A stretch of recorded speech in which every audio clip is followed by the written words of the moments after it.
Hi guys, welcome back to Daniel's project. This video is a bit different to the others before because for me this channel is not just about basic tutorials, training and learning, but also about things that go beyond these topics. So I want to give you two examples and I'm pretty sure you have at least experienced a similar one once or twice or more often in your past.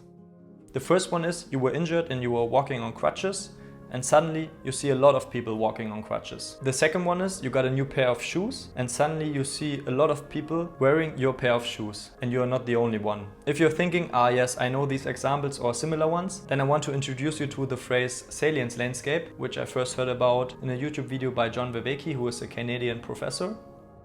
So what is a salience landscape? We are walking through our everyday lives and the consciousness in our minds and our bodies is creating a salience landscape. This means that from all the information that is out there, we are picking some information or we are picking features and we are foregrounding them. Why are we foregrounding any of these types of information? Because these types of information are relevant to us. For example, you got a new pair of shoes and you suddenly see a lot of people who are wearing these pair of shoes because these shoes are relevant to you right now and you are seeing these type of shoes everywhere in your daily life.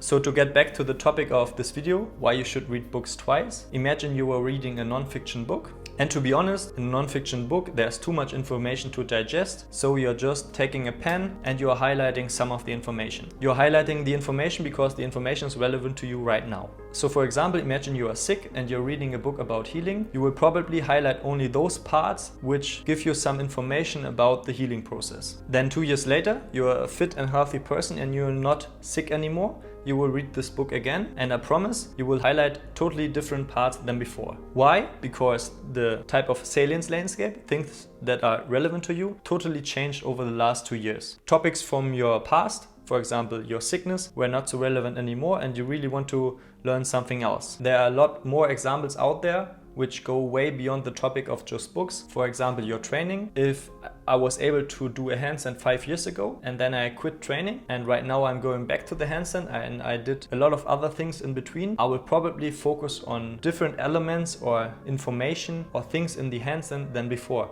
because my relevance or my salience landscape changed a lot.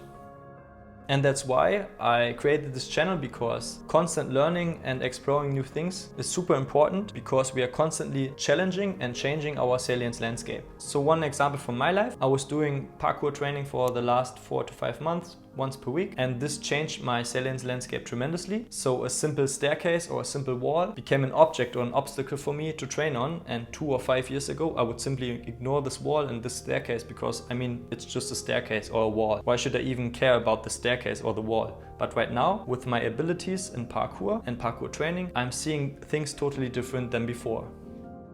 At least for me, in the end, nobody knows anything about life. We are just speaking from our set of experiences and from our observations. And I think that's a reason why we should challenge and change our salience landscape on a constant basis. Because challenging your salience landscape on a constant basis will help you to gain more experiences and will help you to get a different look on the world. And I think that's a wonderful way to go. Because when you're gaining new experiences and they're all different, it's a lot easier to understand people, to understand things, to understand reasons, and to understand life in general.